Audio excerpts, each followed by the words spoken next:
विभाग विलसे मांदार शृंगावरी नामे सज्जन जो नृपे वसविला श्री उर्वशीचे तिरी साकेताधिपती कपी भगवती हे देवजाचे शिरी तेथे जागृत रामदास विलसे जो या जना उद्धरी.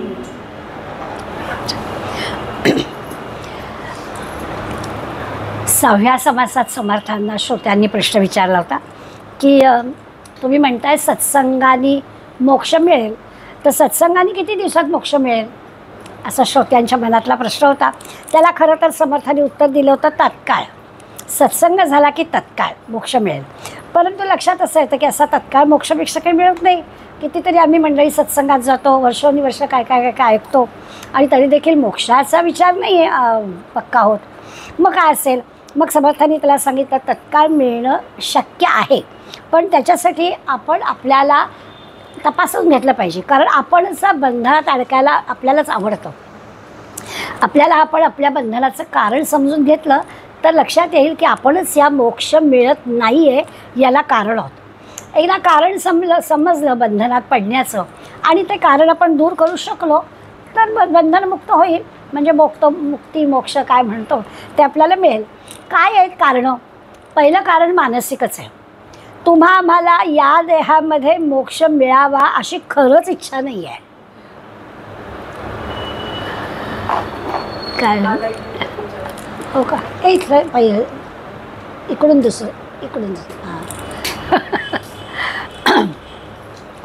तर हे मानसिक कारण काय? तर आपल्या लक्षात येईल की आपल्यालाच अजून असं वाटतं काही नाही आहे. आपल्या पूर्वजन्मामधल्या पापपुण्यावर सगळ्या गोष्टी अवलंबून आहेत आणि त्या पापपुण्याचा विचार केला तर काही गोष्टी आपल्याला भोगाव्या लागत आहेत आणि म्हणून ते काही पूर्वपुण्याईवर आपल्याला मोक्ष मिळेल असं काही नाही.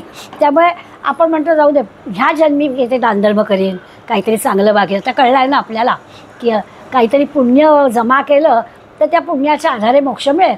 तर आत्तापर्यंत याच्यात काही खरं नाही, पण पुढल्या जन्मामध्ये मिळेल. समर्थाला बिलकुल ही गोष्ट मान्य नाही. समर्थ म्हणतात की तुम्ही पुढला जन्म मिळेल हे पुढल्या जन्माचं दुःख स्वतःच मागून देत आहे. कशाला पाहिजे पुन्हा जन्म मिळेल हे दुःख? जन्म हे दुःखाचं कारणच आहे ना. जन्माला आल्यावर बाळाला रडावंच लागतं, नाही रडलं तर रडायला लावतात. मग असं जर दुःखाचं कारण आहे तर कशाला ते पाहिजे? तर इथे मुळातच आपला मानसिकच विचार नाही आहे की आपल्याला मुक्ती मिळावी, आपल्याला मोक्ष मिळावा, या बंधनातून आपली सुटका व्हावी, पुन्हा जन्मा यावे, पुन्हा फजित व्हावे असंच आपल्याला वाटत राहतं. ही गोष्ट आधी मनानेच आपल्या तयार करायला हवी आहे. म्हणून समर्थांनी जरा थोडंसं रागातच आपल्याला सांगितलं आहे. तर मी नेहमीच आपल्याला सांगते समोर कोण आहेत त्याच्यावरती समर्थांचं बोलणं आहे. ते मुलं समोर असल्यामुळे जर रागावलेच आहेत समर्थ की ही अशी चुकीची कल्पना तुमच्या मनात नको आहे. त्याला त्यांनी इतकं रागावून म्हटलं आहे की अशा प्रकारचा विचार मनात येणं किंवा अशा प्रकारचं आता या जन्मी नाही पण पुढल्या जन्मी बघू असं म्हणणं हे एक आत्महत्याच आहे. इतकं कठोरपणाने समर्थांनी या बोलण्याला किंवा या अशा प्रकारच्या विचाराला आपल्याला सांगितलं की हा विचारच योग्य नाही आहे. मग काय योग्य आहे? तर त्याच्यासाठी दोन शब्द जे पुढल्या उरलेल्या आपल्या दासबोधाच्या अभ्यासामध्ये अगदी सखोलपणानं आपल्यासमोर समर्थ मांडणार आहेत. त्याच्यामध्ये एक पंचीकरण आणि तत्व विवरण आणि ह्या दोन्ही गोष्टी जर नीट लक्षात घेतल्या, म्हणजे दोन्ही एकच आहेत एका अर्थाने, त्या जर लक्षात घेतल्या तर ही सगळी मुक्तीची किंवा मोक्षाची जो काही अनुभव येतो आपल्याला मिळेल. 82 तत्वांची ओळख समर्थ आपल्याला करून देणार आहेत आणि ही सगळी 82 तत्व एक एक एक एक एक एक करून बाजूला केली की जे उरतं ते आत्मतत्व, त्याला ओळखणं म्हणजेच मुक्ती मिळणं, मोक्ष मिळणं असं आहे. त्यामुळे या 82 तत्वांचा जो काही तत्व विवरण आणि तत्वझाडा त्याला शब्द वापरला, तत्वझाडा, तो तत्वझाडा झाला की आपल्याला ही गोष्ट कळेल. त्यामुळे जाता जाता त्याचा पण उल्लेख त्यांनी केला आहे. आणि मग म्हणाले एकदा हे आत्मतत्व कळलं ना की त्या आत्मतत्व ह्या 82 तत्वाखेरीज उरलेलं आहे आणि ते सगळीकडे आहे.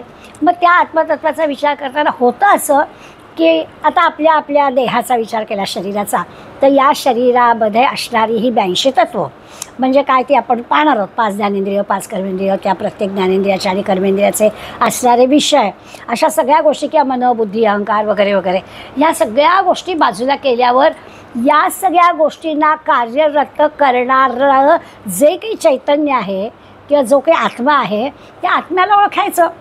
ते ओळखलं की या बाकी सगळ्या गोष्टी बाजूला झाल्यासारखं होईल. हे जसं आहे तर ह्याला म्हटलं आहे त्यांनी घटाकाश. या देहामधला विचार केला तर त्याला ते म्हणजे कल्पना अशी आहे की घट समजा भरून ठेवले पाण्याचं आहे, तर आकाशाचं प्रतिबिंब त्या घटाच्या पाण्यात पडतं. तर खरं म्हणजे आकाश केवढं मोठं, पण त्याचं प्रतिबिंब जे ज्या ठिकाणी पडतं त्याचा आकार त्या आकाशाला प्राप्त होतो. आणि म्हणून मिळालं ह्या देहामधलं जे आत्मतत्व आहे ना, त्या आत्मतत्व खरं आहे निराकार निर्गुण, पण त्याला आपल्या देहाचा आकार म्हणजे देहाचं सुखदुःख प्राप्त होतं. त्याला खरं काहीच नाही आहे, त्याला सुख नाही, त्याला दुःख नाही, पण आपणच त्याला म्हणतो. आणि बोलता बोलता आपण म्हणतोच की नाही, पाणी छान प्यायलं, तहान व्याकुळ झालं आणि पाणी आत्मा तृप्त झाला. आत्मा काय तृप्त व्हायचं आहे? आत्म्याला काही भूक नाही, तहान नाही, त्याला काहीच नाही आहे, पण आपल्या देहाचं सुखदुःख हे त्याला लागतं. त्याला त्यांनी घटाकाश, मठाकाश, चिदाकाश अशी नावं दिली आणि या सगळ्या नावांवरून ते दाखवलं आहे की त्याला स्वतःला खरं म्हणजे वेगळं हे काही नाही आहे, परंतु त्याला ओळखणं एवढंच आपल्या हातात आहे. मग त्याला ओळखलं की तीच मुक्ती आहे. अशा पद्धतीचा विचार आणि ह्या मोक्षलक्षण समासामध्ये समर्थाने वापरल्या. आपण मागच्या समासाचा अभ्यास करताना शेवटी पाहिलं होतं की श्रोत्यांनी प्रश्न विचारला की ठीक आहे आता तुम्ही म्हणताय मोक्ष मिळेल म्हणून, आणि मग त्याला अडचण नेमकी कसली आहे तर दुश्चित्तपणाची. निद्रा, आळस आणि दुश्चित्तपणा याची मोठी अडचण आहे. आणि त्यामुळे ती अडचण दूर झाली की किती दिवसात श्रोत्यांना मुक्ती मिळेल असा प्रश्न जाता जाता शेवटच्या मागच्या वेळच्या शेवटच्या ओव्यांमध्ये श्रोत्यांनी विचारला होता. आणि मग दुसरी महत्त्वाची गोष्ट आहे की तुम्ही जे मोक्षमुक्ती म्हणताय त्याला ओळखायचं कसं? अमुक एका संताला मोक्ष मिळाला आहे हे ओळखायचं कसं? आम्हाला डिग्र्यांचं कळतं, त्याच्या नावापुढे तेवढी डिग्री असेल, हा PhD आहे, हा डॉक्टर आहे, हा इंजिनियर आहे, सांगता येईल. हे काय सांगायचं की ह्याला मोक्ष मिळालेला आहे, ह्याला मुक्ती मिळालेली आहे, ह्याला आत्मज्ञान झालेलं आहे, हे ओळखायचं कसं? याची काहीतरी खूण आम्हाला सांगा, असा खरं म्हणजे श्रोत्यांचा प्रश्न. आपल्या पण मनात येतं की अमके व्यक्ती, आपण परम मराठे काकांचं उदाहरण घेत होतो की काकांचा मृत्यू किती छान आला, सकाळी छान फिरून काय आले, मोफत काय खाल्ला, सगळ्यांना व्हॉट्सॲपवरती मेसेज काय दिला, आणि तासा 2 तासात बातमी आली काका गेल्याची. तर हे काय आहे? म्हणजे ते नक्की आत्मज्ञानी होते. आपला हे असतं लावायचा, म्हणजे आत्मज्ञानाची खूण ते असताना कशी मिळेल? मग तो महत्त्वाचा विचार या समासात समर्थ सांगणार आहेत की याची देही याची डोळा आपल्याला अनुभव आला पाहिजे. आपल्याला नंतरचं कळतं. सगळ्या संतांबद्दल आपण सांगू शकू की सगळे संत आत्मज्ञानी होते, पण केव्हा सांगू? त्यांनी देह त्यागल्यानंतर. देहात असतानाच आपल्याला कळेल का? तर त्याची एक खूण समर्थ आपल्याला सांगणार किंवा मोक्ष कशाला म्हणावं हा विचार सांगणार आहेत. संत संघाने मोक्ष प्राप्त होतो म्हणजे नेमकं काय घडतं, या सगळ्या मोक्षमुक्तीबद्दलच्या कल्पना आणि त्याच्याबद्दल आपल्या मनामध्ये येणारे प्रश्न, या सगळ्या प्रश्नांचा उहापोह आजच्या समासात त्यांनी केलेलं आहे. आता मोक्षाचा अर्थ सर्व प्रकारच्या बंधनातून मुक्त होणं. व्यावहारिक पातळीवरच्या सगळ्या बंधनातून मुक्त होणं हे अगदी अशक्य आहे. आपल्या काही जबाबदाऱ्या आहेत, आपण ज्या काही भूमिका वठवतो, आई म्हणून असेल, पत्नी म्हणून असेल, नागरिक म्हणून असेल, तर या सगळ्या भूमिकातून जाताना आपल्याला काही बंधनं आहेतच, त्या बंधनात राहायलाच पाहिजे. तर त्या बंधनाचा आणि या बंधनाचा काही संबंध नाही आहे. बेलसरे काकांनी मोक्षमुक्तीचं व्याख्या करताना सांगितलं आहे की मोक्ष याचा अर्थ आपण ज्याला बंधनातून मुक्त होणं की मी माझ्या मनाला येईल तसं वागेन, हे काही बंधनातून मुक्त होणं नाही आहे. वासनामुक्त होणं हे बंधनातून मुक्त आहे. मला अमुकच हवं आहे, मला असंच लागतं, मला हेच हवं आहे, माझ्याशिवाय होणारच नाही, असं जे सगळं मी आणि माझं असं जे वर्तुळ आपण गोळा करतो ना, याच्यातून आपल्याला मोकळीक मिळाली पाहिजे की मी म्हणजे ईश्वराचा जी काही इच्छा आहे त्याच्या आचरणासाठी एक निमित्त मात्र झालेलं आहे. मला भगवंतानी इथे पाठवलेलं आहे, त्याची काय इच्छा आहे ते काम करायला. अशा पद्धतीने विचार करून आपण जर काम केलं आणि त्यातला जो मीपणा आहे म्हणजे वासना नाश होऊ शकला, तर त्या बंधनातून मुक्त होणं. आपल्याला बंधनातून मुक्त होणं म्हणजे असं वाटतं की माझ्यावर ज्या रिस्पॉन्सिबिलिटीज येतात त्या एकदा संपल्या की मी मुक्त होईल. आपल्याला उत्तर मिळतं की नाही, मला यायचं आहे वर्गाला, मी आता निवृत्त होऊ दे मग मी येते. आता निवृत्त होऊ दे मग मी येते म्हणजे त्या निवृत्त होते त्या याचं बंधन मला आहे, या बंधनातून मला मुक्ती मिळाली की मी ह्या मार्गाला जाईन. या बंधनाचा काही संबंध नाही.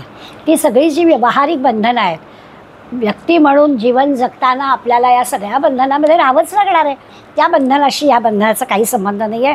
हा जो आहे ना, हा वासना मुक्तीचा, इच्छा पूर्ण झाल्याचा एक समाधानाचा अनुभव, याला मुक्ती किंवा मोक्ष म्हणायचं. त्याचा विचार आपल्याला करायचा आहे.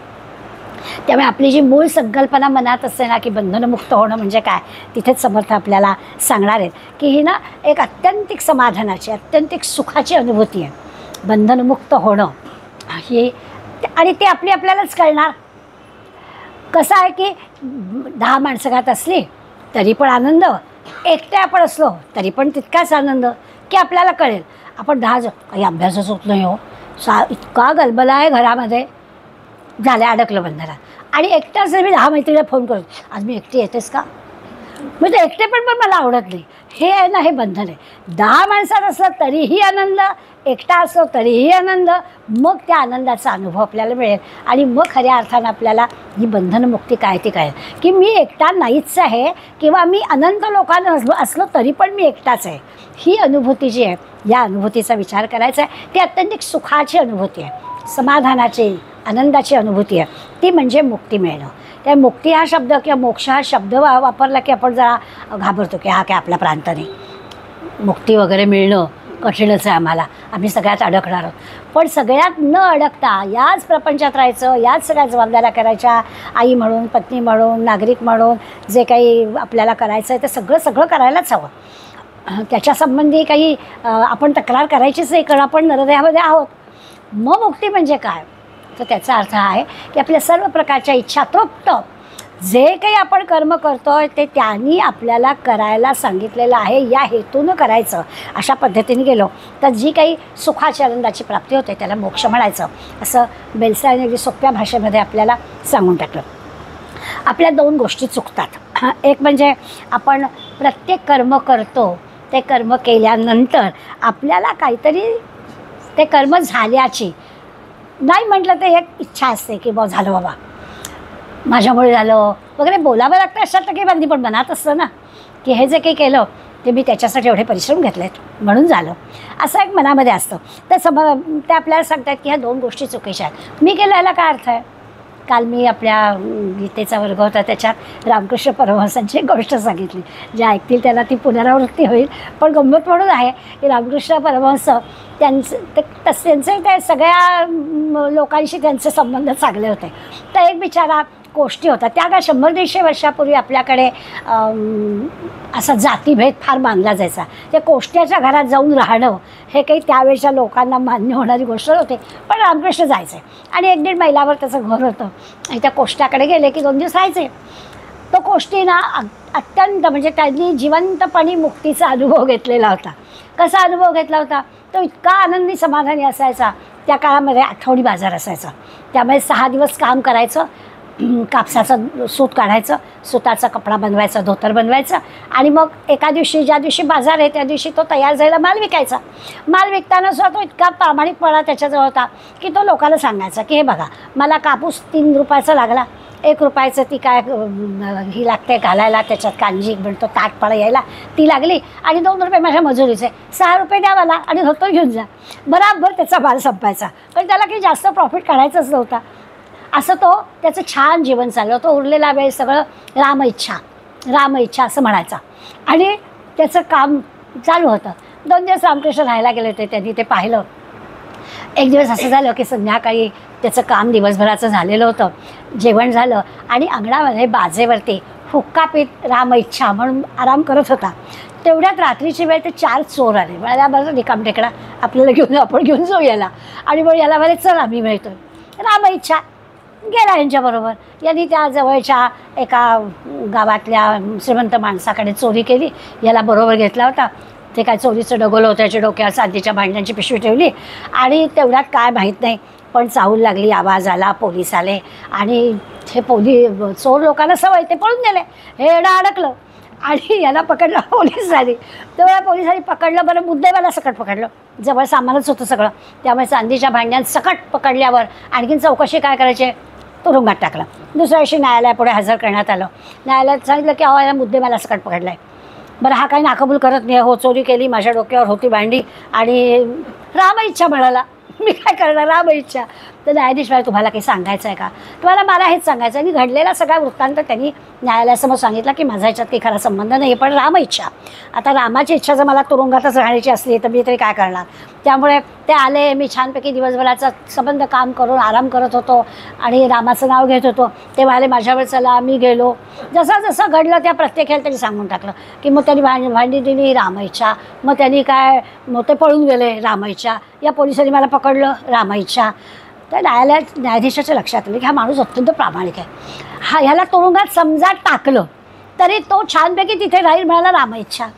त्यामुळे ह्याने खरंच गुन्हा केलेला नाही आहे, त्यांनी त्याला सोडून दिलं.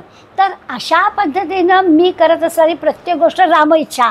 असं झालं की मुक्ती आहेच, जिवंतपणीच मुक्ती आहे, वेगळं काही बंधनात अडकण्याचा प्रश्नच नाही. चोरांनी हे अशा प्रकारचं वाईट काम करायला लावलं, पोलिसांनी पकडलं, तुरुंगात टाकलं, तरी हा म्हणतो राम इच्छा. आपल्या सुखाच्या गोष्टी असेल तेव्हा आपण म्हणतो देवाची इच्छा, पण अडचणीच्या प्रसंगी म्हणतो का देवाची इच्छा? तेव्हा नाही म्हणू शकत. त्याचं कारण हेच आहे, अजून आपण मुक्त नाही आहोत ना, हा मुक्त झालेला आहे. त्यामुळे त्यांनी म्हटलं जे काय असेल ते त्याची इच्छा, तो म्हणेल तसं करायचं. तर ही एक मोठी चूक आपली होते. आणि दुसरी महत्त्वाची आणखी एक चूक आपण करतो की आपला ना हव्यासच संपत नाही. आता आल्यावर आपण त्याच संबंधी गप्पा मारत होतो की ते सगळ्या गोष्टी ज्या त्या हव्यासाच्या, एक तरी सगळा सेट हवा, डझनभर ताटं, डझनभर भांडी, 2 डझन वाट्या, सेट हवा. आणि तो हव्यासच आहे. पण त्या वेळेला ती गोष्ट हवी वाटते, घेऊ वाटतं, आता त्याची अडचण होते. ह्या सगळ्या गोष्टी जगरहाटीप्रमाणे आहेत, त्याच्यात न अडकणं हेच मुक्तीचं लक्षण आहे. तेव्हा हवं होतं घेतलं, आता नकोय दूर टाकलं. इतकं सहज असं घडलं तर काही चिंता करायचं कारण नाही, पण आपण त्यात अडकतो. बरं आता त्याच्या जागी दुसरं, आता डिनर सेट लागतो ना, मग आता हे नको आहे, हे हवं आहे, हे संपतच नाही. हे नको, हे हवं आहे, हे संपतच नाही आपलं. ह्या 2 चुका आपण जर दुरुस्त करू शकलो तर आपल्याला याची दही याची डोळा, खऱ्या समाधानाचा, आनंदाचा म्हणजे मोक्षाचा, मुक्तीचा अनुभव आल्याशिवाय राहणार नाही, असं ते म्हणतात. आता अनेकदा ह्या मोक्षमुक्तीचा विचार करताना रोजच्या रोज आपण काही गोष्टी सहज बोलून जातो. आपल्याकडे अयोध्या, मथुरा, माया, काशी, कांची, अवंतिका, पुरीद्वारा, गतिशैव, सप्तैतान मोक्षदायिका असा श्लोक आपल्या रोजच्या वाचनात असतो. ह्या ज्या 7 नगरी आहेत त्यामुळे मोक्ष देणाऱ्या आहेत असं वर्णन त्याचं. आता म्हणजे काय, मग त्या गावांमध्ये राहणारी सगळी मंडळी मोक्षाला गेली तर असा की त्याचा त्या तीर्थस्थळाचं महत्त्व सांगण्यासाठी अशा प्रकारचा विचार असतो. ठिकठिकाणी मनाच्या श्लोकात, हरिपाठात या मोक्षाचा, मुक्तीचा उल्लेख पुष्कळ ठिकाणी आलेला आहे आपल्याला असं दिसेल. समर्थ मोक्षभागी विभागी, तर मोक्षभागी विभागी म्हणजे काय, किंवा एका ह्याच्यामध्ये तया मुक्ती नारायणाचे निमागे असं म्हटलं आहे. तर या सगळ्या मुक्तीचा, मोक्षाचा जो उल्लेख आपला दरवेळेस येतो त्याचा नेमका अर्थ काय आहे. विदेहीपणे मुक्ती भोगीत जावी, किती ठिकाणी आहे, पण ती मुक्ती भोगीत जावी त्याच्या मागचा प्रत्येक शब्द आपल्याला अभ्यासला पाहिजे. विदेहीपणे या देहाच्या संदर्भामध्ये आपल्याला सगळं, ज्या 2 चुका आत्ता आपण पाहिल्या त्या सगळ्या करतोय आपण. त्या देहाच्या पलीकडे गेलो, विदेही झालो तर मग या चुका होणार नाही, मग मला मोक्ष मिळेल. पण आपण ज्या मोक्षाचा, मुक्तीचा विचार करणार आहोत तो आपल्याला जिवंतपणी त्याचा अनुभव घ्यायचा आहे. देह टाकल्यानंतर मुक्त झालो त्याचा नाही विचार करायचा.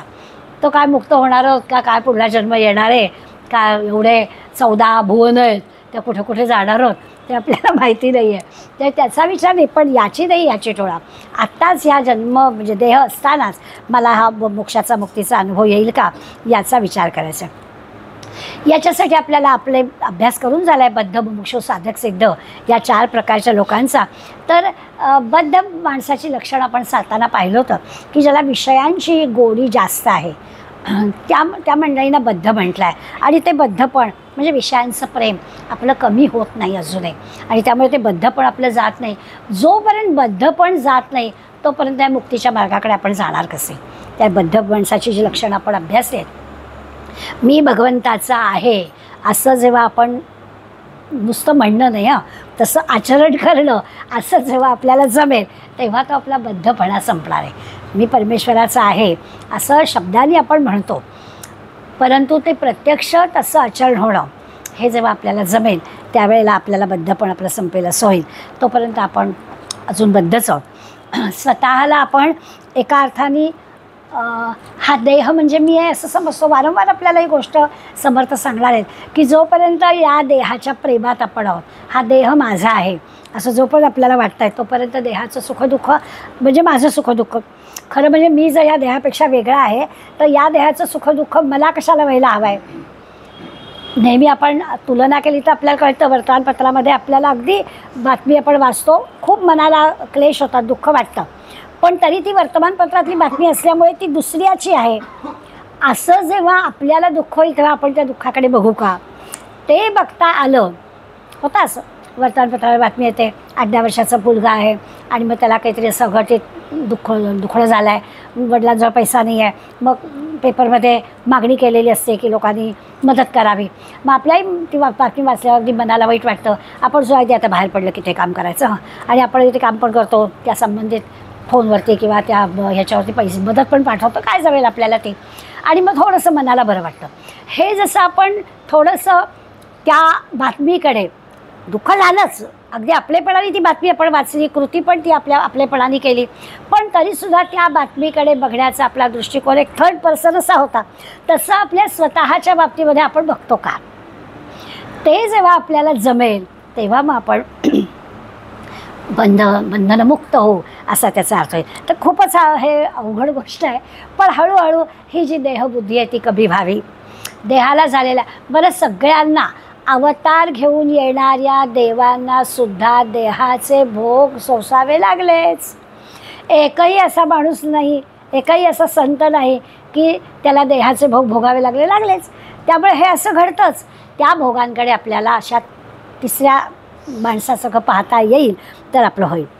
समर्थांनी पण आपल्याला यासाठी सांग मोक्ष भागी विभागी हो, याचा अर्थ मोक्षामध्ये तुझा भाग आहे तो तू विसरू नको.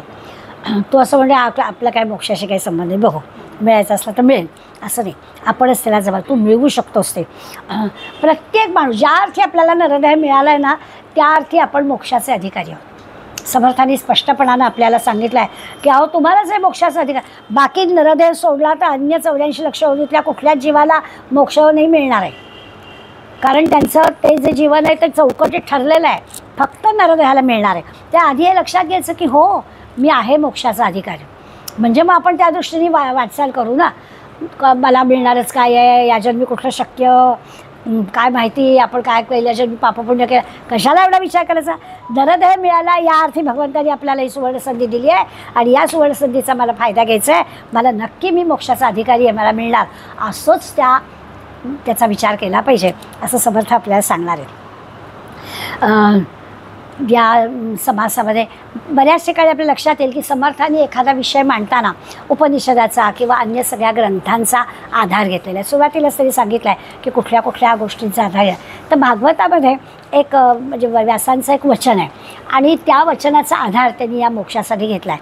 ते म्हणतात नरदेह माध्यम सुलभम सुदुर्लभम. आत्ता मी म्हटलं तसं की नरदेह हा मिळणं मोठं अवघडच गोष्ट आहे, पण ती आपल्याला मिळाली. मानवदेह आपल्याला मिळाला आहे, खरं म्हणजे अतिशय म्हणजे कठीण गोष्ट आहे, पण दुर्लभ असणारी गोष्ट आपल्याला सुलभ झालेली आहे. प्लवम सुकल्पम गुरु कर्णधारम. बरं असं आहे की नरदेह पण मिळाला आहे, दुर्लभ असणारा नरदेह मिळाला आहे, त्याच्यामध्ये जर आपण चांगला संकल्प केला म्हणजे चांगला विचार केला, आता त्या चांगल्या विचारांनी आपल्याला एखादा सद्गुरू प्राप्त होईल. आणि सद्गुरू म्हणजे काय, तर आपलं हे जे जीवन नाव आहे, जीवन नौका आहे, त्या जीवन नौकाचा जो आपण चांगला विचार केला आहे, चांगला संकल्प केलेला आहे, ते चांगला संकल्प म्हणजे वल्ल आहे. आणि आपला जो गुरु आहे त्याच्यात ते म्हणजे सुकाणू आहे. आणि मग सुकाणू पण मिळाला आहे, वल्ल पण आपल्याला मिळालं आहे. भगवंताची अनुकूलता किंवा कृपा हा खरा येणारा वारा आहे आणि त्या वाऱ्यावरती आपलं जीवन नौका चालणार आहे. आता ह्या वाऱ्याने ढकललं जाणारी जी आपली जीवन नौका ही सगळी मदत छान जमली आहे. गुरु मिळालेला आहे, चांगलं वल्ल मिळालेलं आहे, वारा पण अनुकूल आपल्याला मिळालेला आहे. आता एवढी सगळी मदत असताना सुद्धा जर आपण हा भवसागर पार करून जाऊ शकणार नसलो तर आपण आत्मघातकी नाही का? सगळं छान मिळालेलं असताना. तर हा भागवतातल्या श्लोकाचा आधार समर्थाने या आपल्या समासासाठी घेतला आहे आणि ते आपल्याला त्या मोक्षाची व्याख्या सांगतात. न मोक्षो नभसहा न पृष्ठे न पाताले न भूतले मोक्षो हि चेतो विबलम सम्यक ज्ञान निबोधितम. हा आधार भागवतातला घेतला आणि या मोक्षाबद्दलची कल्पना आपल्यासमोर मांडली. ते म्हणतात हे मोक्ष म्हणजे अत्यंत निर्मल प्रसन्न चित्त असा हा मोक्ष आहे. मोक्ष मिळवायचा हा म्हणजे अगदी छान आनंददायी गोष्ट आहे. त्यासाठी काय करायला हवं तर सोप्या सोप्या गोष्टी त्यांनी आपल्यासाठी. एक तर म्हणजे काय करायला हवं तर राग येऊ द्यायचा रे. कितीही कुठलीही गोष्ट झाली तरी राग येऊ द्यायचा नाही. आता ही तर फार मोठी अवघडच गोष्ट आहे. आमच्या मनासारखं झालं नाही की आम्हाला राग येतो आणि इथे ते सांगतात की राग संताप येऊ नये. गीताही आपल्याला सांगते की रागाने किती त्या क्रोधात भवते समोहात स्मृतिविभ्रमा स्मृतिभ्रंशात बुद्धिनाशात प्रणश्यते. राग हा नाशाला कारणीभूत होणारी गोष्ट आहे. त्या राग येऊ देऊ नये असं सगळीच मंडळी आपल्याला, सगळे ग्रंथ, सगळी मंडळी वारंवार आपल्याला सांगतात. पण ती मोठी अवघडच गोष्ट आहे. आणि नाथांच्या चरित्रातला एक प्रसंग आहे, कदाचित यापूर्वी सांगितलं असेल. राग येऊ द्यायचा नाही म्हणजे किती येऊ द्यायचा नाही.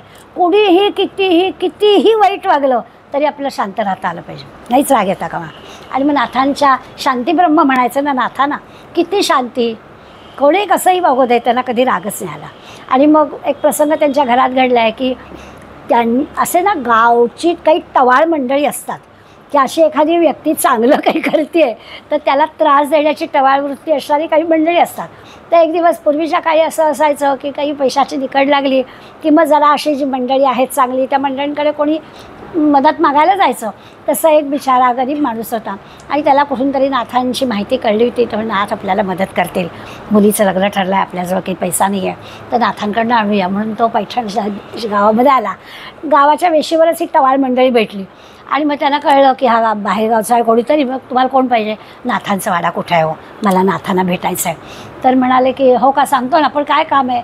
प्रामाणिक असायची पूर्वीची माणसं. सांगून टाकलं की असं असं मदत हवी आहे मला, ते देतील असं 4 लोकांनी मला सांगितलं आहे की नाथ मदत करतात. तर मी त्यांच्याकडे माझ्या लेकीचं लग्न ठरलं आहे तर मी 4 पैसे मागायला आलो आहे. तर मग किती पैसे पाहिजेत? मीच देतो तुम्हाला. टवाळ पोरं म्हणाली आम्हीच देतो तुम्हाला पैसे, पण आमचं एक काम करा. काय काम? त्या नाथाला राग आणून दाखवा, पैसे तुम्हाला आम्ही देतो. तो म्हणाला आता का नाथांना विचारायचं आहे, ते देतील का नाही माहीत नाही. तो द्यायलाच बसले. राग आल्याला किती वेळ लागणार आहे? गैर वागलं की 4 शिव्या दिल्या त्यांच्या दारात जाऊन की येईलच त्याला राग. अशी या माणसाची समजूत. म्हणून तो लगेच तयार झाला. म्हणाला हरकत नाही, नक्की देणार ना पैसे? होणार. मग किती पाहिजेत? डबल देतो, काय काळजी करू नका, पण एवढं काम करा, त्या नाथाला राग आणून दाखवा. आणि म्हणून गेला की हा माणूस. त्याला असं वाटलं अगदी सोपी चुक्ती सांगितली. एखाद्याला राग आणायला किती वेळ लागतो आहे? आपण सगळे शहरात राहतो, रेल्वेमध्ये एवढी लोकलमध्ये गर्दी असते, किती रागवारागवी होते ना. किती छोटंसं कारण असतं एवढ्या गर्दीमध्ये कुणाचं तरी कुणाला तरी पाय लागणं, काहीतरी होणं. म्हणजे काही वेळा हल्ली मुलींचे केस हे केलेले असतात. मला तर तिचीच ओढणी अशी डोक्यावर घेऊन तिचा असा हात धरायला लागतो अनेकदा. पण आपल्या समोर इतकं चिकटून असतं की जरा अंगावर उठतात आपल्या केस, मग असं धरून ठेवायला. रागून काय फायदा असं आपल्यालाही वाटतं की काही कोणाचं त्याला दोष देण्यात अर्थ आहे. इतक्या राग येण्याच्या गोष्टी पावलोपावली घडत असतात. कसं शांत राहायचं असं होतंच की आपल्याला. तर तसा अनुभव सर्वांच्या बाबतीतच असणार. म्हणून हा गेला आणि त्यांनी अनेक गोष्टी केल्या राग येतील अशा. कचरा टाकला घरासमोर, शिव्या दिल्या. शांत नाथांनी झाडू घेतला, हातात झाडलं, या बसा म्हटलं, त्याला पाणी प्यायला दिलं वगैरे वगैरे. शांती ब्रह्म काही नाही. इतका राग आणला, बरोबर जेवायला बोलावलं स्वतःच्या पंक्तीला. आता मला करू काय? एक डोक्यातलं युक्त्या प्रयुक्त्या शोधत होता. नाथाला राग आणायचं, बाकी काही काम नाही आपल्याला. आणि नाथ रागवायलाच तयार नाहीत. जे काही करू त्याच्याजवळ त्यांना उतारा होताच. आणि मग ह्याचा मवाळ व्हायला लागला ना तो, की त्याच्या राग आणण्याच्या ज्या त्याच्या कल्पना होत्या ती बुद्धी चालेच ना. आणि मग पंक्तीला बसला जेवायला, शेजारी नाथांच्या पंक्तीला जेवायला. आता मला आत्ता अशी काहीतरी युक्ती करतो की याला राग आलाच पाहिजे. आणि गिरिजाबाई वाढतायत तर वेड्यासखा त्यांच्या पाठीवर जाऊन बसला. असं झालं की नाही क्षणभर आपल्याला. आता तर राग येईल की बायको वाढते पाहिजे, हा काय मूर्खपणा. तेव्हा नाथ काय त्याला, गिरिजाबाई सांभाळून हं. अहो मला सवय आहे, हरिपंत नाही का पाठीवर बसतो, हो आता काय करावं. पती पत्नी दोघंही किती शांत आणि रागच आला त्याला. आता हा नाथांच्या चरित्रातला प्रसंग वाचला की आपल्याला कळतं की आत्मज्ञानी माणसांना पहिलं दिलं आणि त्यांनी राग येता कामा नये. किती शांत राहायला हवं. एवढ्या तेवढ्यावरनं आपण रागावणारी माणसं. आणि अशा पद्धतीने त्यांनी पहिलं सांगितलं काय तर राग येऊ द्यायचा नाही. दुसरी आपल्याला अट घातली की मनाला शांत ठेवण्यासाठी नाथानं एकदम हा शांतीचा अनुभव येण्यासाठी त्यांनी काय काय केलं असेल. आता आपण त्यांना शांतीब्रह्म म्हणतो आहे, आता आपण नाथांचं नाव घेतो आहे. गिरिजाबाई पण त्यांना अनुकूल मिळाल्या, नाही तर एक कजाग मिळाली असती तरी प्रश्न होता ना. तसं पण काही घडलं नाही. असं सगळं झालं तर याच्यासाठी शांत राहण्यासाठी संतसंगत हवी. म्हणजे संतसंगतीने तत्काळ मोक्ष मिळतो असं समर्थाने आपल्याला सांगितलं. आणि आपण अशी तक्रार केली की असं तुम्ही म्हणताय पण तसं दिसत नाही. मग संतसंगत केल्यावर किती काळाने मोक्ष मिळेल असा श्रोत्यांचा प्रश्न आहे. त्याला ते राग गेला आहे का? राग गेला असला तर शांतीचा अनुभव येईल. शांतीचा अनुभवाला येण्यासाठी संतांची संगत लागेल. असं सगळं होईल. दुसरा विषयांचा संग टाळावा. एकदा संतांची संगत झाली की विषय बाजूला पडतातच. एकावर एक फ्री असतात या गोष्टी. आपोआप आपल्याला होतं की चांगल्या माणसाची संगत की विषय बाजूला होतात. चांगल्या माणसाच्या संगतीत चांगल्याच गोष्टी आपल्याला करायला लोक सांगतात ना, किंवा त्यांची मागणी पण तशीच असते. आपल्याला कुठली मैत्रीण आहे आणि कशासाठी बोलावते ते त्यावर ठरतं. तुम्हा आम्हाला बोलावणारा लगेच अहो छान कार्यक्रम आहे सहयोगला, कुठल्या कार्यक्रमाची जाहिरात कोण करेल, तर चांगल्याच कार्यक्रमाची करेल. कारण इथे कुठला कार्यक्रम आवडेल याची कल्पना असते आपल्याला. तसंच आपण सांगतो. तसं ते म्हणतात की एक संतांची संगत धरली की विषय बाजूला होतातच. एक शांतीचा अनुभव घेतला की राग बाजूला होतोच. असं जमलं. पण हे ज्याला जमत नाही म्हणजे तुम्हा आम्हाला आता पुढला शब्द इतका वाईट म्हणणारे समर्थ, तो शब्द ऐकण्यापूर्वी आपण हे मान्य केलं की बाबा आपल्याला रागावर काही कंट्रोल करणं शक्य नाही आहे. तो शांतीचा अनुभव आपला अवघड आहे. कायमच संतांची संगत मिळेल याची काही खात्री नाही आहे. बरं अगदी मिळालीच जरी तरी कधीतरी आपल्याला असं वाटतंच ना, नाच गोगोमा जाऊया बघायला. आता माहीत असतं काय ते 3 तास बघून आल्यावर तर तेच आहे, काही विशेष नाही आहे. पण तरी आता मैत्रिणी म्हणतात तर जाऊया, येतच ना. तर हे सगळं आपल्याला याच्यातच राहायचं आहे तर करावं लागतं. असं एक आपण आपल्याच आचरणाला जरा चांगलं मलमपट्टी करतो. आता इथे समर्थ आपल्याला सांगतात की हे जर जमलं नाही तर, फार वाईट शब्द वापरला, ते म्हणाले चांडाळ. समर्थ म्हणतात असं जे मला नष्ट चांडाळ तो संग त्यागी. संग त्यागणारा, चांगल्याचा संग टाळणारा तो कसा आहे? चांडाळ. आपण अगदी ती शिवी मानतो. त्यामुळे आपल्याला असं वाटलं असं कसं म्हटलं आहे. याचं कारण आहे की विषयांचे जे रंग असतात ना ते आकर्षित करणारे असतात, स्वाभाविक आहे. आणि त्याच्याकडे आपण ओढले जातो. म्हणून आपल्याला सांगतात की असं लोभच वाटणारं, रंगीबेरंगी वाटणारं, आकर्षक वाटणारं आपल्याला आवडतं. तर त्याच्यातूनच आपल्याला बरं असं आहे की ते घातक आहे आपल्याला कळत नाही. कळायला वेळ लागतो, झाल्यानंतर आपल्याला कळतं. म्हणून संतांची संगत धरावी ते आपल्याला सांगतात की लोभानं मोहानं आपण फसतो, ते फसवलं जाऊ नये. विषय संघाचा त्याग करावा आणि संतांची संगत धरावी. हे जर साधलं तर त्वरित मोक्ष. समर्थ शब्दाला जागे आहेत. तत्काळ मोक्ष मिळेल असं सांगितलं आहे ना, तर तत्काळ मोक्ष म्हणजे काय याच्यासाठी या 3 अटी लक्षात घ्या. त्या 3 अटी मान्य झाल्या की तत्काळ मोक्ष मिळेल असं सांगितलं. मना मानसी दुःख आणू नको रे, मना सर्वथा शोक चिंता नको रे. दुःख नको, शोक नको, चिंता नको. विवेके देहे बुद्धी सोडवून द्यावी. 3री अट सांगितली. सगळं मनाच्या शोकात किती एक एक एक एक ओळीत सांगून टाकलं. आणि विदेहीपणे मुक्ती भोगीत जावी. जी गोष्ट समासामध्ये एवढ्या 60 ओव्यात सांगितली ती 4 ओळीत सांगून टाकली की ह्या 4 अटी आणि या 4 अटींमध्ये मोक्ष मिळणार. अगदी सोपं करून सांगितलं की एक तर दुःख आणू नको. मनाला दुःखाची गोष्टच नाही आहे, त्यामुळे शोक नको, चिंता नको, काही करू नको. आणि देहबुद्धी सोडून दे की झाली, मिळाली मुक्ती. इतकी सोपी गोष्ट समर्थ आपल्याला करू सांगतात. मी म्हणजे देह नाही हा विचार मात्र आपल्याला पक्का करावा लागेल. तोच मोठा फार अवघड प्रश्न आहे की मी म्हणजे देह नाही आहे कसं काय करायचं. विदेही व्हायचं म्हणजे मी म्हणजे देह नाही असं समजायचं, म्हणजे तसं आचरण करायचं. देह तर असणारच आहे, तो देह काही आपल्याला टाकता येणार नाही आहे. तो जेव्हा काय त्याची इच्छा असेल तेव्हाच टाकला जाणार आहे. पण तोपर्यंत या देहात राहूनसुद्धा मी विदेही आहे असा विचार आपल्याला करता येणं म्हणजे मुक्ती होणं.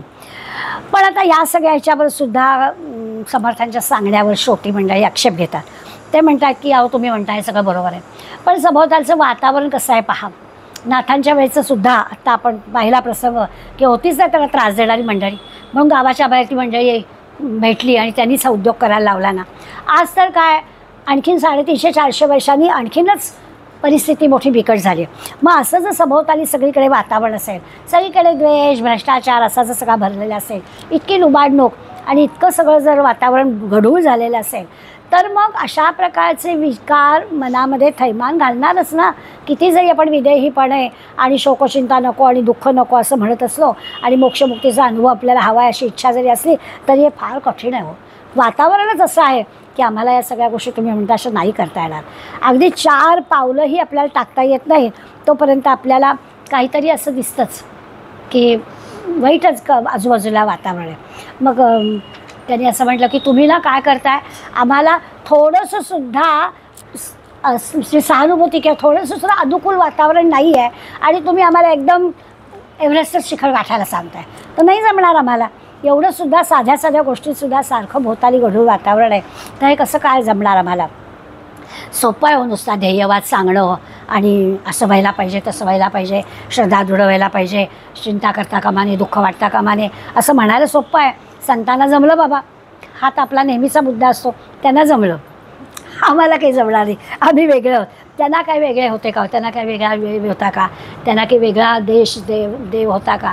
ह्याच वातावरणात ती मंडळी होती, पण त्यांना जमलं, आम्हाला जमणार नाही आहे. आणि आम्हाला न जमायला कारणं आमची अशी आहेत का आत्ताचं वातावरण फारच गढूळ आहे, असं श्रोत्यांची तक्रार सुरू झाली की त्यावेळेला ठीक होतं पण आता आम्हाला नाही जमणार. दुसरं असं आहे की रोग जेव्हा घातक असतो ना, त्या घातक रोगांना काही वेळा असं असतं ना की रोग्यांना सांगायचं नाही. जो रोगी आहे त्याला नाही नाही बरं वाटेल तुला, हे आता देतो ना 4-8 दिवसात तुला बरं वाटेल असं सांगावंच लागतं.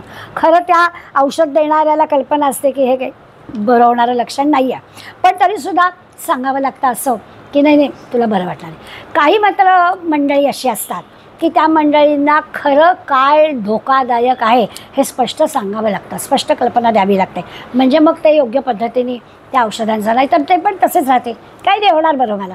असे सगळ्या दोन्ही प्रकारचे लोक आपल्या भोवताली असतात. हे जर उदाहरण आपल्या लक्षात येतं तर कळेल. आपण पण अशा दोन्ही प्रकारांनी विचार करतो. जे नेमकं व्हायला हवं आहे त्याच्या मागे झालं तर झालं असं आपल्याला हवं आहे की तरी म्हटलं आहे ना वाटेल बरं, पण त्याचं खरं आपल्याला जर धोका कळलेला असेल तर आपण ते नियमानेच आचरण करू आणि आपलं काम होईल. त्या रोग्याला जसं कशा स्वभावाचा रोगी आहे तसा डॉक्टर विचार करतो आणि त्याला तसं तितपतच सांगतो की नाही हा उगाच घाबरणार आहे, त्याला उगाच सांगण्यात अर्थ नाही, काय घडणार ते घडणारच आहे, तू आपलं घे 4 औषधं वाटेल बरं असं सांगावं का त्याला धोक्याची सूचना द्यावी असं तो ठरवतो. तसं म्हणे आपल्याला पण करावं लागतं. संत या दोन्ही पद्धतीने श्रोता कसा आहे, आपल्या समोर येणारा कसा आहे त्यावरती हे ठरवतात. आपण सगळेजणं स्वातंत्र्य समता बंधुत्व वगैरे गोष्टींचा ध्येयवाद आपल्यासमोर, लोकशाही राष्ट्र आहे आपलं, त्यामुळे या सगळ्या गोष्टी आपण मानतो. पण असं नुसतं मानतो, या सगळ्या गोष्टी आपल्यापासून कोसो दूर आहेत. कसलं स्वातंत्र्य समता बंधुत्व हे सगळे आपले शब्द राहिलेले आहेत.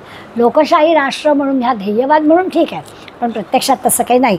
तसंच या बाबतीमध्ये आहे की ते आपल्याला सांगतात की हे सगळी संत मंडळी किंवा भगवंत जे आपल्याला सांगतो आहे की हा ध्येयवाद म्हणून आम्हाला तुम्ही आपलं भागवतात सांगितलं आहे, उपनिषदात सांगितलं आहे, वेदात सांगितलं आहे, ज्ञानेश्वरीत सांगितलं आहे, गीतेत सांगितलं आहे, दासबोधात सांगितलं आहे, असं सगळं ठीक आहे, पण तरी श्रोते म्हणतात आम्हाला काही शक्य नाही आहे. भोवताली असं काही सगळं भ्रष्ट वातावरण आहे की आम्हाला की हा परमार्थातला ध्येयवाद व्यवहारामध्ये काही आम्हाला जमणार नाही असं श्रोत्यांनी. म्हणजे आता आपण पाहिलं आहे की ही काही कृष्णार्जुनाचा संवाद नाही आहे ना, हा निरनिराळ्या श्रोत्यांच्या मनात आलेली प्रश्न आणि त्याची उत्तरं असं आहे. त्यामुळे हे असे मनात आलेले श्रोत्यांचे प्रश्न आहेत की तुम्ही सांगताय वगैरे सगळं ठीक आहे की एवढ्या गोष्टी केल्या की मुक्ती मिळेल, परंतु हे आम्हाला काही शक्य नाही. अर्जुनाने सुद्धा भगवंताला सांगितलं होतं ना की अरे हे तुला शक्य आहे, अर्जुन मला तू म्हणतोयस पण मन इतकं चंचल आहे तर हे काही मला जमणार नाही आहे, त्यांनी पण सांगितलं होतं. मग भगवंताही त्याला सांगितलं की नाही नाही, चंचल असणाऱ्या मनाचा आणखीन एक गुण पण आहे. मन चंचल ही गोष्ट खरी आहे, पण चंचल मनाला जर चांगली सवय लावली ना तर ते मन त्यात गुंतून राहतं. ही त्याची चांगली एक सवय आहे, त्याचा आधार घे आणि त्या मनाला स्थिर पण कर, तुलाही जमणार आहे. कृष्णासारखा डॉक्टर आहे त्यामुळे अर्जुनाचं काही चाललं नाही. अर्जुनाला मान्य करावं लागलं आणि पटेलच उत्तर दिलं. तसं इथे श्रोत्यांचं आहे. श्रोते मिळाले की या परमार्थातला ध्येयवाद वगैरे सगळं ठीक आहे, पण आम्हाला काही जमणार नाही, कारण सगळं वातावरण इतकं गढूळ आहे. आम्हाला काही असं सगळं शोकचिंता दूर करणं आणि देहबुद्धी नष्ट करणं आणि मुक्ती भोगता येणं हे सगळं आमच्या ह्याच्यातली बात नाही आहे. असं व्यवहारात आणि प्रत्यक्ष या परमार्थाच्या ध्येयवादात अंतर आहे, असा श्रोत्यांच्या मनामधला विचार समर्थांनी लगेच बोलून दाखवला. मग समर्थांनी त्याला उत्तर देताना सांगितलं, मनासंग हा सर्व संघास जोडी. मग म्हणाले, चांगल्या संघात राहिलात ना तर हा विचार पण तुमचा बाजूला होईल, आणि मग त्या चांगल्या संघात, चांगल्या विचारात, चांगल्या मैत्रीत, संतांच्या संगतीत राहिलात की तुम्हाला हा मोक्षमुक्तीचा, ठीक आहे वातावरण गढूळ असेल पण त्याच्यातसुद्धा तुम्हाला जर चांगला मित्र मिळाला तर काम होईल. थोडं असं आहे की चांगल्या म्हणजे संतांच्या सहवासात गेलं की आपल्याला आपोआपच स्वभावतःच आपल्याला विषयांची जी ओढ आहे ती कमी होऊन जाईल. मुळात आहे दृश्य जगामधल्या नवीन नवीन गोष्टी दिसल्या की तिकडे आकर्षित होणं हे अगदी स्वाभाविक आहे, पण तोसुद्धा विषय आपला होईल आणि विषयांचा संग सोडून सज्जनांची संगत धरता येईल. पण आता असं आहे ना की नुसता हा मनात विचार येतो आहे किंवा पुन्हा पुन्हा तेच तेच संत सांगतायत म्हणून आपण आपल्या संतांची संग धरायची. संतांच्या हा जप करून नाही उपयोग, प्रत्यक्ष कृती करायला पाहिजे ना. नाही तर म्हणायला पुष्कळ म्हणतो आहे आम्ही, मला करायचंच आहे. आता मी ठरवलं आहे की ज्ञानेश्वरीचा अभ्यास करायचा. अहो एवढा मोठा मराठीमधला ग्रंथ आणि आता जन्म झाली, आता 70 वर्ष समजी कधी करणार, एकदा तरी नीटपणाने वाचलाच पाहिजे. मनात असं ना कृती, ती कृती व्हायला पाहिजे ना. पण नुसता विचार करून नुसतं बोलून नाही शक्य होत. म्हणून जाणीव समर्थ आपल्याला करून देत आहेत की मनात तत्काळ सुरुवात तर करा, पुरं करून घेण्याची काय असेल जबाबदारी ती भगवंत करेल. आमच्या मनात येतं पण आमच्या कृतीत येताना आम्हाला वेळ लागतो.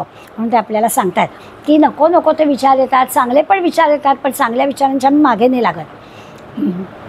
वाईट विचार असतो ना किंवा विषय विचार असतो ना तो तत्काळ लगेच सुरुवात त्याच्या कामाला.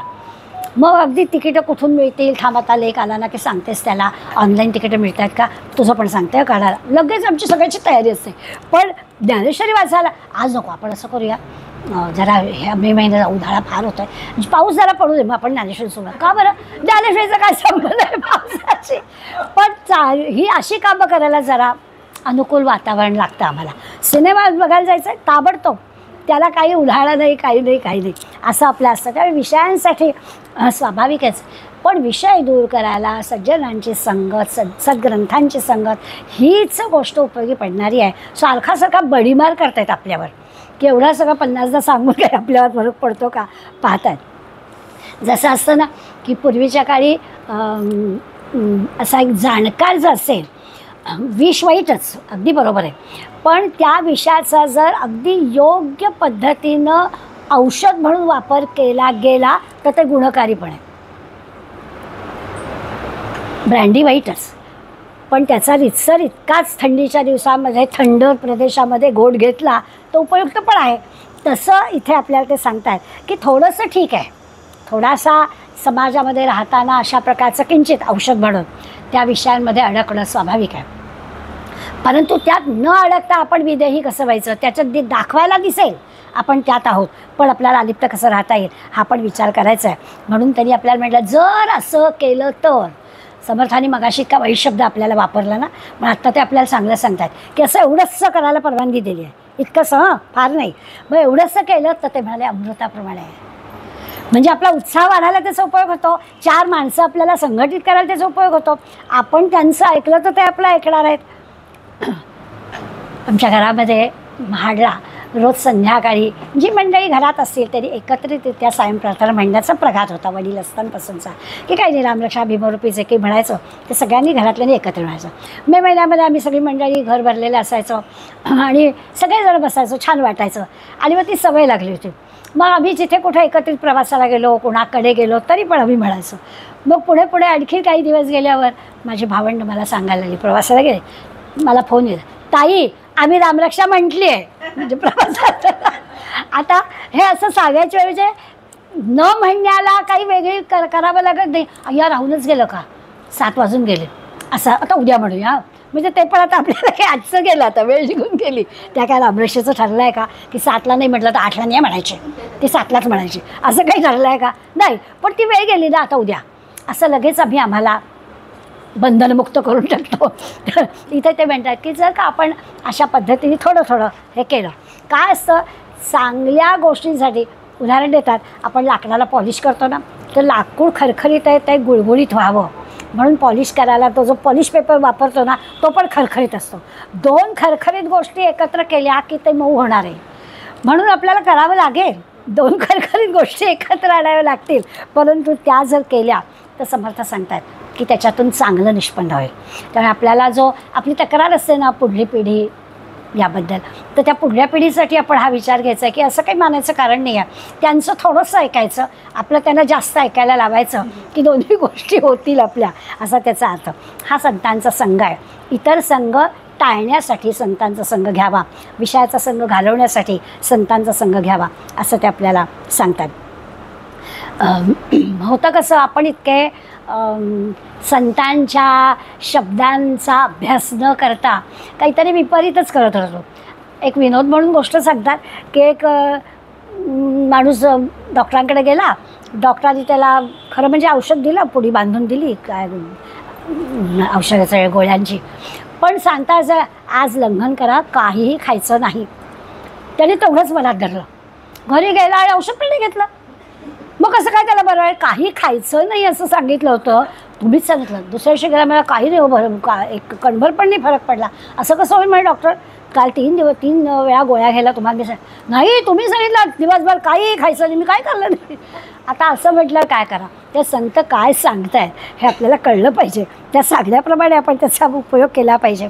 आणि तसं होत नाही, मग आपल्याला संतांच्या सांगण्याचा अर्थ कळला पाहिजे.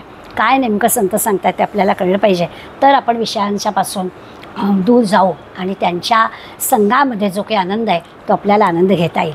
नेहमी श्रोते मंडळी असतात ना, ती अजामेळाचं उदाहरण देतात. अजामेळ पापी वदे पुत्र कामे. आयुष्यभर वाईट गोष्टी केल्या अजामेळाने, आयुष्यभर वाईट गोष्टी केल्या, त्याला मुक्ती मिळणं शक्यच नाही. पण काय गडबड झाली तर त्या अजामेळाने आपल्या पुत्राचं नाव नारायण ठेवलं होतं. बरं, पुत्रावर अतिशय प्रेम, आणि अखेरच्या वेळामध्ये त्यांनी इतकी मनापासून त्या मुलाला हाक मारली नारायण म्हणून, आणि आले की विष्णूचे दूत. खरं तर देह टाकल्यावर यमदूत यायला हवेत, पण यांनी नारायण नाव घेतलं ना देह जाण्यापूर्वी, त्यामुळे विष्णुदूत आले. आणि मग विष्णुदूत आले म्हटल्यावर तेव्हा त्याचे अजामेळाचे डोळे उघडले की अरे, आपण एकदाच नाव घेतलं आणि आपल्या मुलाचं म्हणून प्रेमाने नाव घेतलं की मुलगा मला आता अंतकाळी जो काही घालमेल माझा जीव होतोय तर येईल पाणी तरी द्यायला, म्हणून त्याचं नाव घेऊन मी हाका मारल्या, तर आलं विष्णुदूत.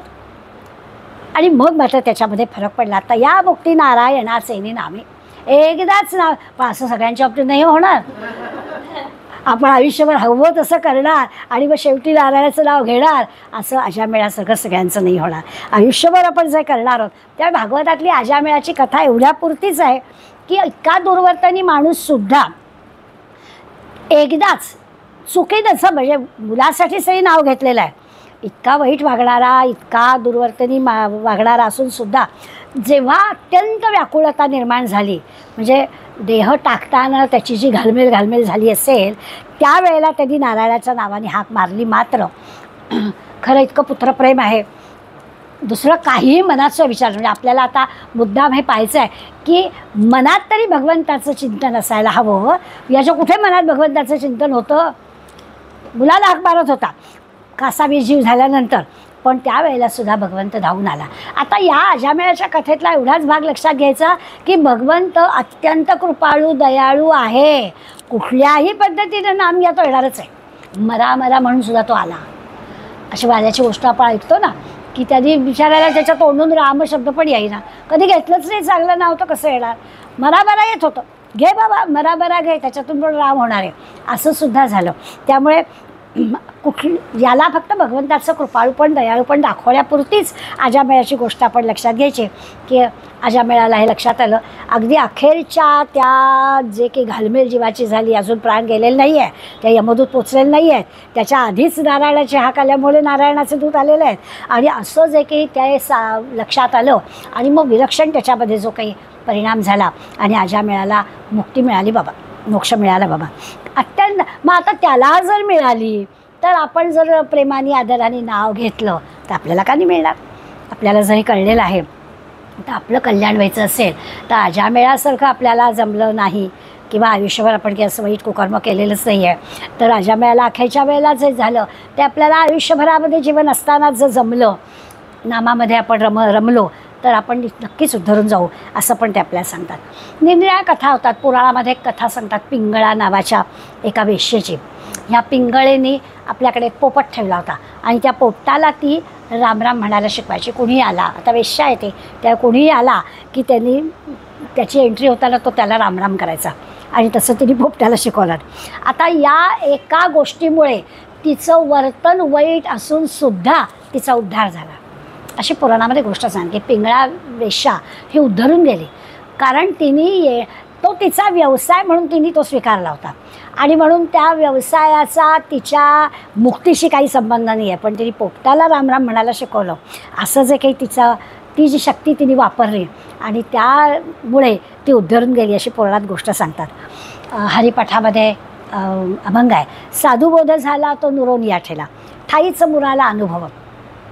अगदी सगळा जो हा अभंग आहे हरिपाठाचा, याच्यामुळे त्यांनी कापुराची वाती, उजळली ज्योती, ठाईच समाप्ती झाली तशी. आपण जे तत्काळ म्हणतोय ना, कापूर किती तत्काळ आपल्याला अग्नीच्या ते जातो आणि लगेच उजळली ज्योती, तितकं लगेच आपल्याला मुक्तीचा अनुभव मिळेल.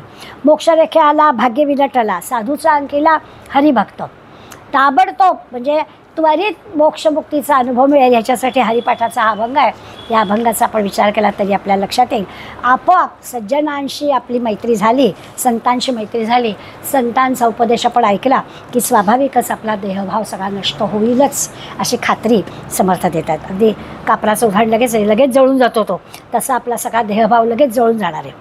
संतांच्या सहवासात आल्यावर कापराला जसं जाळायला क्षणभर पण वेळ लागत नाही, तसा आपला देहभाव लगेच जळून जाईल, सगळं अज्ञान आपलं नाहीसं होईल. आपोआपच त्या कापुराला स्वतःला जळल्यानंतर सुगंध दुसऱ्याला देतो, तसं आपली तर देहबुद्धी जळून जाईलच, आपोआपच आत्मबुद्धी उदय पावेल.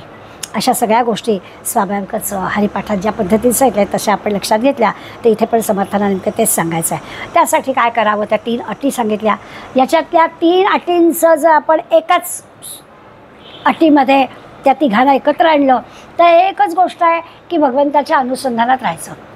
आपोआपच सगळ्या गोष्टी, राग येता कामा नाही, शांतीचा अनुभव घेतला पाहिजे, देहबुद्धी गेली पाहिजे, वेगवेगळं कशाला, एकच भगवंताचं अनुसंधान. त्या अनुसंधान राहिलो तर साधकाचं सगळं जे काही आहे ते तपश्चर्या पूर्ण होईल. ज्ञानदेव चित्ती हरिपाठ नेमा, मागील या जन्मा मुक्त केलं असं घडेल, असं सांगतात. आता हे जे माऊलीने हरिपाठात सांगितलं की ज्याच्या चित्तामध्ये भगवंताचं नाम घेण्याचा नियम चालू आहे, जो अखंड भगवंताच्या नामाच्या अनुसंधानात आहे, त्याला नंतर येणाऱ्या सर्व जन्मांपासून मुक्ती मिळणार आहे. म्हणजे आता पुन्हा नाहीच, मागं काय झालं ते जाऊ देच, पण पुन्हा जन्म येणार नाही, त्या पुन्हाच्या येणाऱ्या सगळ्या जन्मांपासून त्याला मुक्ती मिळणार आहे. आपण मुक्तीचे 4 ह्या पाहिली आहेत, सलोकता, समीपता, स्वरूपता, सायोज्यता. 4 मुक्तींचा अभ्यास पूर्वी आपला झालेला आहे की पुन्हा प्रश्न निर्माण होतो की आत्ता तरी आपल्याला सांगितलं की पुढल्या सगळ्या जन्मांमधून मुक्ती मिळणार आहे.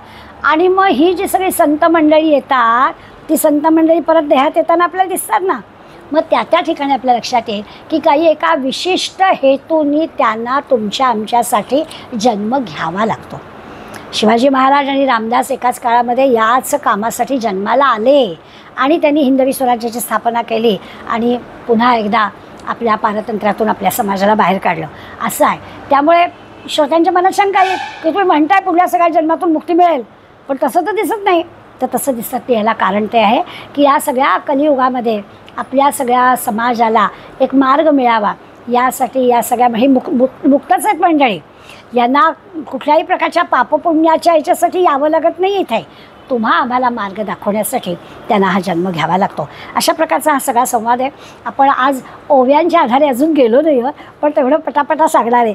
पहिल्या 3 ज्या ओव्या आहेत त्यांनी आपल्याला तो जो प्रश्न होता आधीच्या समासामध्ये शेवटी विचारलेला, तोच प्रश्न पहिल्या 3 ओव्यामध्ये समर्थाने सांगितला आहे की श्रोत्यांचा विचार आहे की म्हणताय तुम्ही तर हे कसं जाणायचं, मोक्ष मिळाला आहे कसं जाणायचं, संतांच्या संगतीने मोक्ष मिळेल असं म्हणता, तर हे आम्हाला समजावून सांगा, असा त्यांनी प्रश्न विचारला. दुसरी ओवी बघितली कळेल. मोक्षास कैसे जाणावे, मोक्ष कोणास म्हणावे, संत संगे पावावे मोक्षास कैसे, असा प्रश्न श्रोत्यांचा आहे आणि या संबंधीचा विचार ते आपल्याला सांगतात. पुढे 3ऱ्या ओवीपासून 9व्या ओवीपर्यंत आपल्याला जो गीतेतला विषय आहे तो पुन्हा एकदा समर्थ पटवून सांगतायत की आपल्याला केलेल्या कर्माचं जे फळ आहे ते भोगलंच पाहिजे, अशी एक आपली कल्पना आहे. आणि त्यामुळे आपण या जन्मामध्ये आपल्याला ज्या सुखदुःखांचा अनुभव घ्यावा लागतो तेव्हा आपण आपली मानसिकता काय ठेवतो की जे काय असेल माझ्या नशिबात ते मला भोगायचं आहे. पण समर्थ आपल्याला सांगतात की हा असा जो विचार आहे ना, हा विचार म्हणजे आपली नुसती कल्पना आहे. 7व्या ओवीमध्ये त्यांनी स्पष्ट करून सांगितलं आपल्याला, पापाचे फळ ते दुःख आणि पुण्याचे फळ ते सुख, पाप पुण्य आवश्यक भोगणे लागे, पाप पुण्य भोग सुटे ना आणि गर्भवासही तुटे ना, ऐसी जयाची कल्पना दृढ झाली. आपण हे पक्क धरून बसलेलो आहोत की आत्ताच्या जन्मामध्ये आपल्याला भोगायला लागणाऱ्या चांगल्या वाईट गोष्टी या आधीच्या जन्मातल्या पापपुण्यामुळे आहेत आणि त्यामुळे आपलं आत्ताचं आयुष्य पण वाया घालवतं आहे. म्हणून ते आपल्याला सावध करतं की ते झाल्याचा नका विचार करू, त्या कल्पनेतून बाहेर या आणि मग काय करा की ह्या कल्पनेत न रमता, उगाच वेळ वाया न घालवता पुन्हा मनुष्यजन्म येईल याच्यासाठी खात्री बाळगू नका. नको ते मागच्यातलं आत्ता भोगतोय, आत्ता आपण काहीतरी असं करू की पुढल्या जन्माचा विचारच करायचा नाही. आत्ता आपल्याला नरदेह मिळालेला आहे, तो नरदेह याच्यातून मुक्त होण्यासाठीच मिळालेला आहे, त्या पुढल्या जन्माचा विचारच करायचा नाही, असं ठामपणानं समर्थ आपल्याला सांगतात. 17वी ओवी आहे त्याच्यात ते म्हटलं, आता मी जे देईन ते पुढील जन्मी पावेन, ऐसी कल्पी तो अज्ञान बद्ध जाणावा. ही जी मनात आपण कल्पना धरून बसलेलो आहोत ही अज्ञानाची गोष्ट आहे, तर आधी ही मनातनं गोष्ट काढून टाकावी असं सांगतात. उगाच आपला हा आत्ता मिळाला नरदेह वाया जातोय ना, कशाला ही अशी कल्पना करत राहायचं. पुढल्या जन्मी नरदेहच मिळेल याची काही खात्री आहे का हो? काय गॅरंटी? पुन्हा आपण माणूस म्हणून जन्माला येणार. आपण आपलं म्हणतो तर पुढल्या वर्षी मी नवरा होते आणि तुम्ही पत्नी व्हा म्हणजे कळेल, हे आपलं म्हणायला ठीक आहे हो, परंतु याची काय आपल्याला गॅरंटी आहे का? कोणी आपल्याला सांगितलं आहे का? तर तसं नाही आहे. त्यामुळे ह्याच्यात पडायचं नाही. नरदेह वाया घालवणं हे काही खरं नाही. नरदेह माध्यम खरं धर्मसाधनम आणि अतिशय दुर्लभ असणारी गोष्ट ही आपल्याला प्राप्त झालेली आहे. इतकं सोपं नाही आहे. 84 लक्ष वेळेतून फिरून आपण ह्या नरदेहामध्ये आलेलो आहोत. त्यामुळे चांगल्या प्रकारचं काम करणं आणि मिळालेली संधी वाया न घालवणं हे आपलं काम आहे असं ते आपल्याला सांगतात. मग पुन्हा एकदा आहे जर का आपल्याला मुक्तीचा, मोक्षाचा किंवा आपण आत्मज्ञान शब्द वापरतो, या आत्मज्ञानाचा अनुभव जर आपल्याला आलं तर मग काही पुन्हा या जन्ममृत्यूच्या चक्रात आपल्याला पडायचं नाहीच आहे, ही तर खात्री आपल्याला आहेच. मग यासाठी आत्ताच काय असेल ते आपल्याला प्रयत्न करता येईल. गीतेमध्ये आत्मैव आत्मना बंधू आत्मैव पुरात्मना असं म्हटलेलं आहे. म्हणजे आपणच आपले मित्र आहोत आणि आपणच आपले शत्रू आहोत. आपणच हे असं म्हटलं पुढल्या जन्मी बघू तर आपण शत्रू झालो आणि आपण म्हणतो नाही मिळालं ना नरदेह आत्ताच काय ते बघूया तर आपणच आपले मित्र झालो. अशा प्रकारचा विचार आपल्याला करायला सांगतात. देहामधला जो खरा आत्मा किंवा चैतन्य आहे तो शोधायला सांगतात.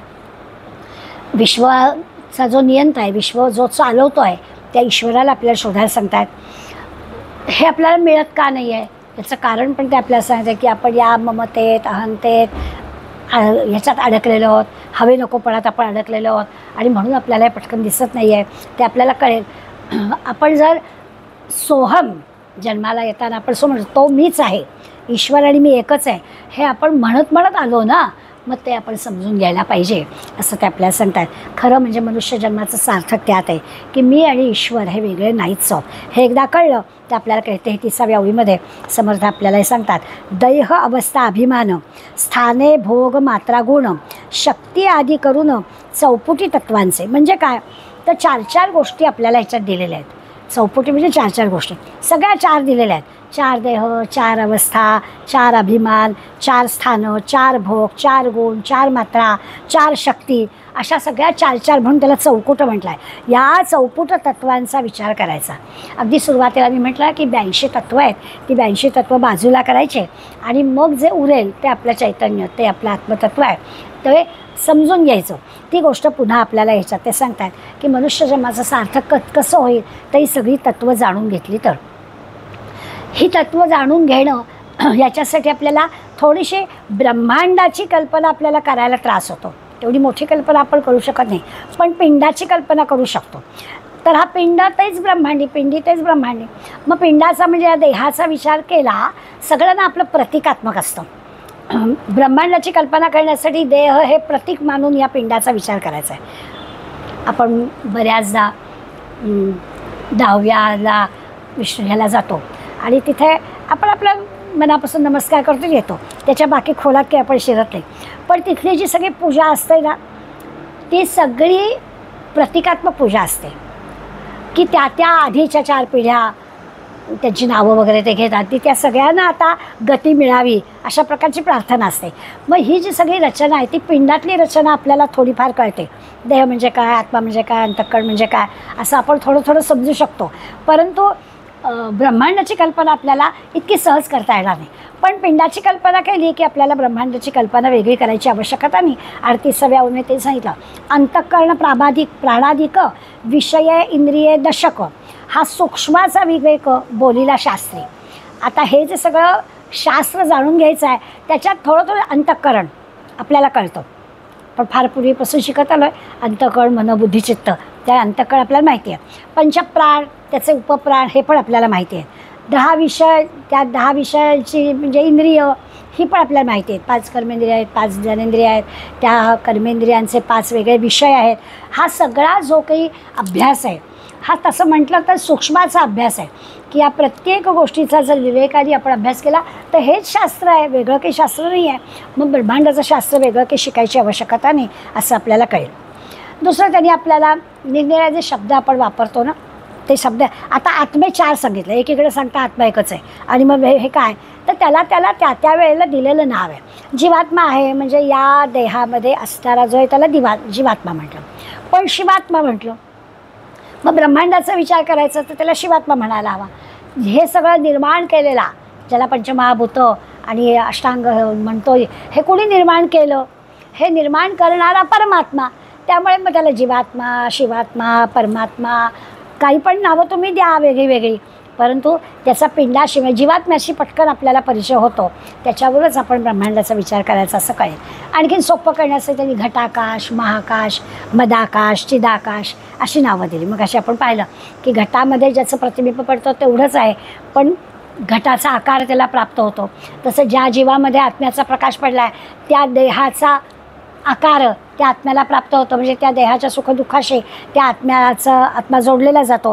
तसंच हे महद आकाश आहे, तसंच हे चिदाकाश आहे असा विचार करावा. 51 आणि 52व्या ओवीमध्ये ते पण आपल्याला ते सांगितलं आहे. मठाबाहेरील आकाश, मठाबाहेर म्हणजे एखादा झोपडी म्हणा, मठ म्हणा आहे, तर त्याच्यामधल्या त्या झरोक्यातून दिसणारं आकाश ते तेवढंच असतं का हो? केवढं तरी मोठं असतं. पण मठाकाश म्हणजे काय, तर मठातून दिसणारं आकाश असा त्याचा अर्थ. तया नाव महद आकाश, ब्रह्मांडाबाहेरील ब्रह्मांश, ते असं परमात्मा बोलीचे. जिथून जेवढं दिसतं तेवढं त्याचं वेगळं वेगळं नाव, पण खरं मोठंच्या मोठं महद आकाश आहेच की, ते लक्षात घ्यायचं. उपाधी वेगळे आकाश, तया नाव चिदाकाश, तैसा निर्मळात्मा परेश, तो उपाधी वेगळा. मग आपल्याला आत्म्याचा, ह्या देहामधल्या आत्म्याचा परिचय झाला, पण आपल्याला विचार करायचा आहे संपूर्ण ब्रह्मांडातल्या आत्म्याचा. तो कसा आहे, तर तो निर्मळ आत्मा आहे. तो असा तोच सगळ्यांमध्ये आहे, प्रत्येकामध्ये तेच प्रतिबिंब. 50-100 घट ठेवले तर सगळ्यांमध्ये आकाशाचं प्रतिबिंब पडणार आहे. तसं या ईश्वराचा अंश सगळ्या या भूतलावर असणाऱ्या प्रत्येक जीवामध्ये त्याचं प्रतिबिंब पडणार आहे. असा जर आपण विचार केला तर चिदाकाश, महदाकाश किंवा जीवात्मा, परमात्मा, शिवात्मा या सगळ्या शब्दांचे अर्थ आपल्याला कळतील. थोडक्यात असं आहे की आपण सोहम, आपण स्वतःच परब्रह्म आहोत, हा एकदा विचार कळला की आपल्याला बाकी काही. आणि संत हे आपल्याला सगळं छानपैकी समजावून देतात. किती छान समजावून देतात, तर एकाच ओवीमध्ये समर्थ आपल्याला सांगतात, 58वी ओवी आहे, तेची वस्तू हे आपण. काही सद्वस्तू वगैरे काही शोधत बसू का, तेची वस्तू ते आपण, हे महावाक्याचे लक्षण. साधू करीती निरूपण आपुलेन मुखे. सगळी संत मंडळी या सगळ्या सद्ग्रंथांमध्ये हेच सांगतायत. ते आपल्याला कळलं तर वेगळं आपल्याला काही समजून घ्यायची आवश्यकता नाही. ही संतांची कृपा ज्या क्षणी आपल्यावर होईल, म्हणजे संतांनी कृपा केलीच आहे, आपल्याला ती जर ओळखता येईल की तेच सांगतायत, त्याचं आकलन आपल्याला ज्या क्षणी होईल त्या क्षणी आपण मुक्त होऊन जाऊ. आता असं सांगितल्यावर श्रोत्यांच्या मनातली शंका संपली. श्रोत्यांचा संदेह दूर झाला. आपण बंधनात आहोत हेच आधी बंधन सोडून टाकायचं की आम्ही बंधनात नाहीच आहोत. बंधनात आहोत हेच स्वप्न आहे. स्वप्नातल्या सगळ्या गोष्टी अशा खोट्या असतात. जागं झाल्यावर कळतं की अरे काय स्वप्न, काही अर्थच नव्हता असं आपण म्हणतो की नाही. तसंच आहे, आपण बंधनात आहोत असं स्वप्न आहे असं समजायचं आणि बाजूला करायचं. म्हणजे मग आपल्या लक्षात येईल की संत सांगतात हे काय आहे. आणि संत सहवासानीच हे शक्य होतं. संत सहवासानीच बंधन तुटतं. म्हणजे स्वप्न बाजूला करता येतं, आपोआप देहबुद्धी नाहीशी होते आणि खरी मोक्षाची, मुक्तीची अनुभूती आपल्याला मिळते. 33व्या ओळीमध्ये आपल्याला ज्या चार गोष्टी सांगितल्यात त्या सगळ्या चारांची यादी तुम्हाला बेलसरांच्या दासबोधामध्ये वाचायला मिळेल. आत्ता काही मोठं त्या सगळ्या चारांमध्ये 4-8 32 तत्त्वं सांगितलेत. त्या 32 तत्त्वांचा काही विचार करायला कारण पुढे आपल्याला सगळं 14व्या दशकात शिकायचंच आहे. त्या सगळ्यामध्ये पुन्हा एकेकाला एक समास पण दिलेला आहे. त्यामुळे या सगळ्या गोष्टी थोडक्यात असं आहे की ह्या सगळ्या आपल्याला या नरदेहातल्या येणाऱ्या अडथळ्यांना तोंड द्यायला लागतं आहे. तर ते बाजूला केलं तर मग आपल्याला आपोआप हा जो चैतन्याचा, आत्म्याचा, मुक्तीचा, मोक्षाचा अनुभव आहे तो आपल्याला नक्की येईल असं समर्थ खात्रीपूर्वक आपल्याला सांगतात. आता ही खात्री झाली म्हणजे श्रोत्यांची शंका दूर झाली. म्हणजे नक्कीच आपल्याला आता आत्मदर्शन झालं अशी पक्की आपल्याला खात्री आहे. म्हणून आत्ताच्या समासातला जो हा मोक्षाचा विचार आहे तो आता आणखीन थोडा वेगळ्या पद्धतीने समर्थ आत्मदर्शनासाठी देणार आहेत. आपल्याला आपल्याला कळलं. आता कळलं असलं तरी काय, पुस्तक मिटलं की पुन्हा आपलं आहेच की अरे माझ्या मागल्या कड्या भाकऱ्या चांगल्या, तर तसं आपलं होईल याची कल्पना त्यांना आहेच. म्हणून ते आता वेगळ्या पद्धतीने पुन्हा आपल्याला आत्मदर्शन म्हणजे काय, आत्ता मोक्षमुक्तीचा आनंद सांगितला आहे तोच आत्मदर्शनाचा खरं म्हणजे आहे. शब्द फक्त वेगळे आहेत, आपण त्याचा एक वेगळा अनुभव आपण घ्यावा की सगळीकडे ईश्वर तत्त्व कसं भरलेलं आहे ते आपल्याला कळावं. तर पुढला समास आपला हा आत्मदर्शनाचा आहे. आधी स्थूल पंचमहाभूतं सांगितली, सूक्ष्म पंचमहाभूतं सांगितली. मोक्षाचा वाटचाल सांगताना अडचणी मोठी काय येईल तर दुश्चित्त निरूपण ते आपल्याला सांगितलं. त्याच्या जोडीला आळस आणि निद्रा येणार आहे त्या सगळ्याला दूर करायचं. आणि मग आता खऱ्या अर्थानं मोक्षमुक्ती माझ्याजवळ आहेच, उगाचच मी बंधनात आहे असं मी स्वतःला समजते याची जाणीव पण करून दिली. पण तरी आता स्वतः श्रोते म्हणाले आता आम्हाला कळलं, पण तरी समर्थवाला यांना कळलं असं नाही. आपण पुन्हा एकदा आत्मदर्शन म्हणजे काय ते सांगूया. मग पुन्हा आता 8व्या समासामध्ये ते आपल्याला आत्मदर्शन करून देणार आहेत. तो भाग आपण शुक्रवारी बघूया, बुधवारी बघूया. तव स्मरण संतत स्फुरणदाय्या माघडो त्वदीय गुणकीर्तनध्वनिसुरम्य करणी पडो. स्वदेशहित रक्षणा विनदुजी कथा नावडो. तुझ्या समह्यामुची तनुहि देशकारी पडो. जय जय रघुवीर समर्थ.